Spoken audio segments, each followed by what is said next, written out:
MAGA GOP on the U.S. military action in Iran. Look at this. Nearly 9 in 10, 89% approve of the U.S. military action in Iran. That is the MAGA GOP base. Just 9% disapprove of it. This is tremendously popular among the Republican base. There is a reason I'm showing you guys this clip. And just to be clear, this data isn't coming from Fox News. It's not coming from the New York Post or another source that's biased towards the Trumper. This poll was conducted by CNN, and there's a reason I'm pointing this out. As someone whose job is to keep up with the mainstream media, I understand how easy it can be to bite into the shit sandwich. I understand how easy it is to be intoxicated by the verbal mouth farts. If you were to believe Zohran Mamdani and his new pretend friends and so-called conservative digital media, they want you to believe that the entire country, along with the Trumpers' MAGA base, is against the war with Iran. Tucker Carlson, those doofus twins who were recently busted as being grifters, they were posting pro-Trump messages on Facebook and anti-Trump messages on Twitter in the same day. Hey guys, it's the Haji twins! Trump kicked us out of the movement because we're 50 years old and we're still taking shirtless selfies. Megyn Kelly. You know, I almost feel bad for Megyn Kelly.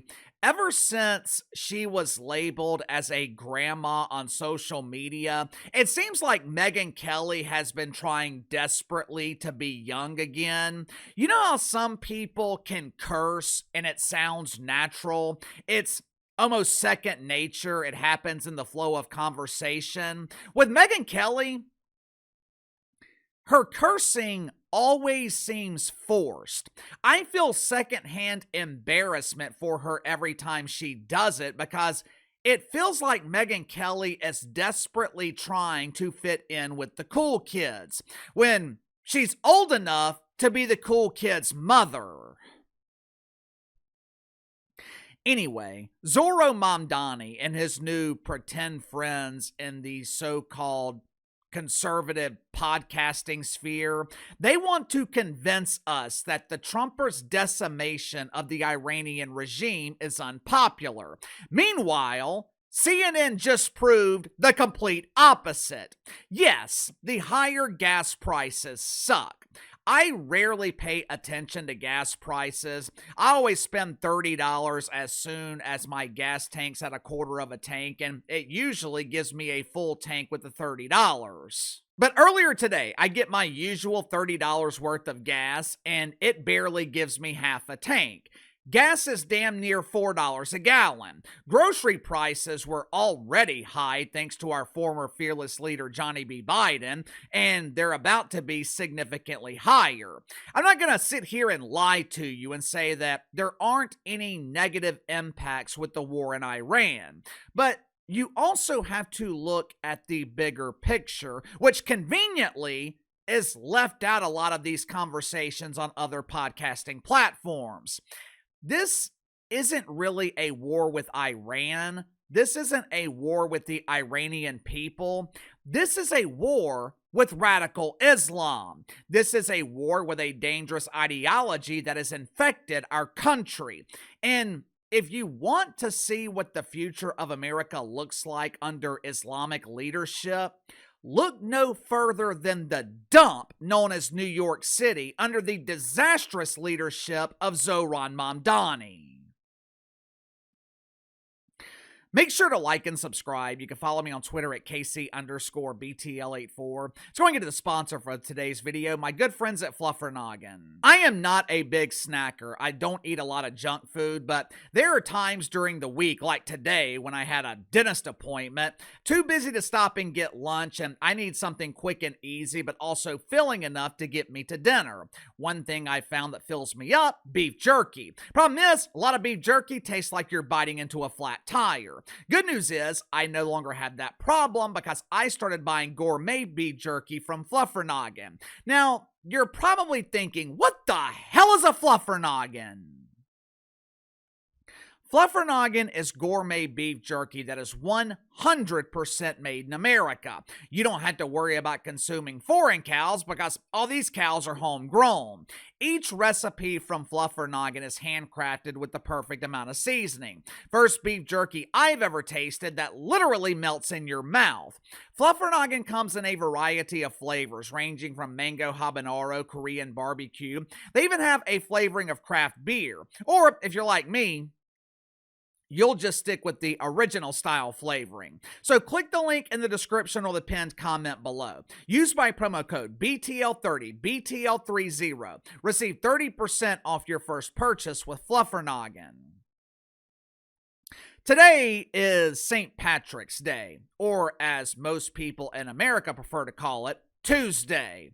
For the vast majority of the country, St. Patrick's Day isn't all that big of a deal. There's a major parade in Metairie outside of New Orleans every year on the Sunday before St. Patrick's Day. I'm sure other cities have parades, but for most people, you probably honored St. Patrick's Day today by wearing something green to work.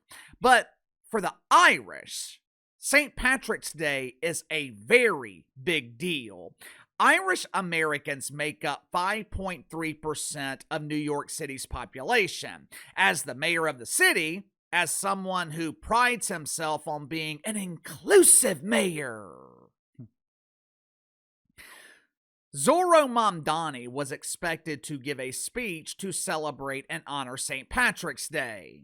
This should have been one of the easiest speeches Zorro's ever given. You say a few words about St. Patrick, say a few words about Ireland, maybe you raise a pint of Guinness or some other Irish beverage, and you toast the city, wishing everyone a happy and safe St. Patrick's Day. And that's pretty much it. Pretty simple, right?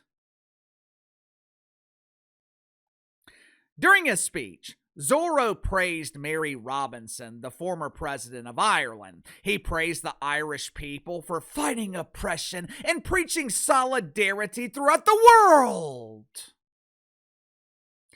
But then Zorro decided to go completely off topic, and he cried about the genocide in Gaza and the traumatic plight of the Palestinian people. Watch it for yourself. As we've witnessed a genocide unfold before our eyes, there has been deafening silence from so many. For those who have long cared about universal human rights and the extension of them to Palestinians, silence, however, is nothing new. For Palestinians are so often left to weep alone. Who can better understand those who weep than those who have been made to weep for so long? The story of the Irish, both in Ireland and in New York City, is at one time a story of oppression, of subjugation, and of discrimination. What the hell does Palestine have to do with Ireland?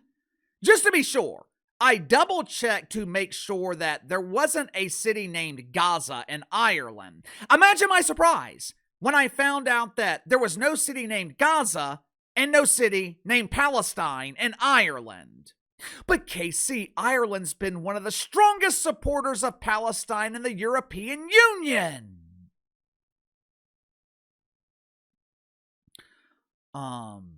So? Last I checked, Irish New Yorkers, they're not living in the European Union, they're living in the United States. Since Zohran Mamdani became mayor, which was about 10 weeks ago, there has been a drastic increase in tension in New York City. There's been a drastic increase in Islamic protest. Islamists in New York City have been emboldened. The Islamic call to prayer is blasting every morning at 5 a.m. Damn near every day there are Islamic demonstrations in the streets of New York City. Crowds of people chanting, "Say it loud and say it clear, we want Hezbollah to be here."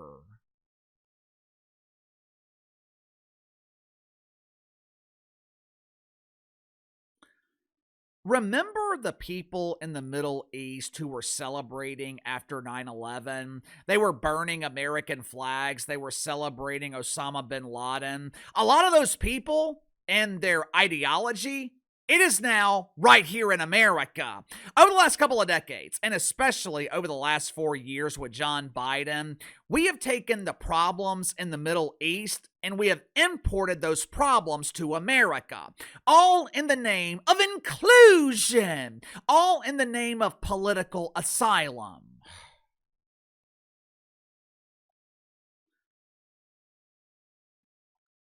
A lot of these so-called influencers, they're quick to criticize Israel. They are quick to criticize America, quick to criticize the war in Iran. But for the most part, they won't say a damn thing about radical Islamists here in America.